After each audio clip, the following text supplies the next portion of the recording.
নমস্কাৰ মাননীয় মুখ্যমন্ত্ৰী হিমন্ত বিশ্ব শৰ্মা ডাঙৰীয়াই 2025-26 শিক্ষাবৰ্ষত যিসকল ছাত্ৰ-ছাত্ৰী মেট্ৰিক পৰীক্ষা দিব সেই সকল ছাত্ৰ-ছাত্ৰীৰ বাবে ঐতিহাসিক এক ঘোষণা কৰিলে আহক আমি সেই খবৰটো ভালদৰে জানি লওঁ।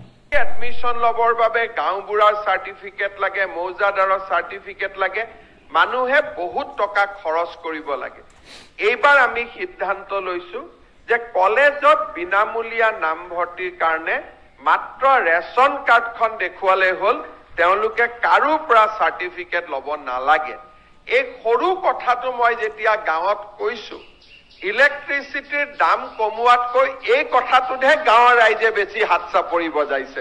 তাৰ মানে কেতিয়াবা আমি সৰু বুলি ভাবি থকা কথাবিলাকে গাঁৱৰ মানুহৰ কাৰণে কিমান ডাঙৰ হৈ পৰে তাক এইবাৰ নিৰ্বাচনী প্ৰচাৰৰ সময়ত মই প্ৰত্যক্ষ। এইবাৰ মেট্ৰিক পৰীক্ষাৰ ফৰ্ম ফিলআপ হ'ব অক্টোবৰ মাহত।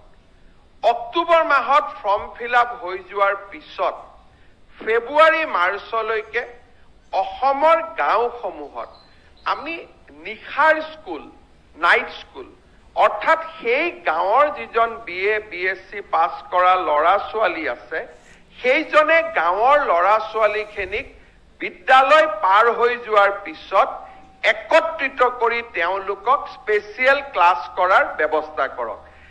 কোনোবাই শব্দটো টিউচন ক'ব, কিন্তু মোৰ মতেদি সেইটোক টিউচন নকয়, যদি সেইটোক টিউচন হয় তেতিয়াহ'লে গ্ৰীষ্মকালীন যিমান কেম্প হয় সেইবিলাকেও টিউচনৰ আখ্যা পাব। ইয়াত প্ৰফেচনেল কাম কম থাকিব। ইয়াত ব্যৱস্থা হ'ব যে স্কুলত যিমানখিনি পঢ়াব, ধনী ল'ৰা ছোৱালীবিলাকে যদি মানুহৰ ঘৰত গৈ কাৰোবাৰ টিউচন মাষ্টৰ থাকে, আমি গাঁৱৰ অংগনবাদী কেন্দ্ৰটো গাঁৱৰ স্কুলখনক ব্যৱহাৰ কৰিম, যাতে গাঁৱৰ 4জন শিক্ষিত ল'ৰাই সেই গাঁৱৰ মেট্ৰিকৰ কেণ্ডিডেটবিলাকক স্পেচিয়েলি 5 মাহৰ কাৰণে পঢ়ুৱাব পাৰে। আৰু তাৰ কাৰণে এইবাৰ আমি প্ৰতিজন মেট্ৰিকৰ কেণ্ডিডেটৰ বিপৰীতে 300 টকাকৈ বাজেট ৰাখিছো। শিক্ষকসকলক আমি প্ৰত্যক্ষভাৱে দিম বা ছাত্ৰসকলৰ জৰিয়তে দিম, তাৰ বিষয়ে আমি পিছত আলোচনা কৰিম।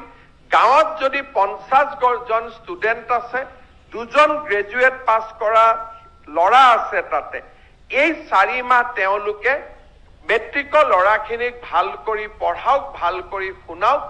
আৰু মই ঝাৰখণ্ডত নিৰ্বাচনী প্ৰচাৰৰ সময়ত এটা NGO চলোৱা এই বিদ্যালয়বিলাক চাই আহিছিলো, বহুত এফেক্টিভ হয়।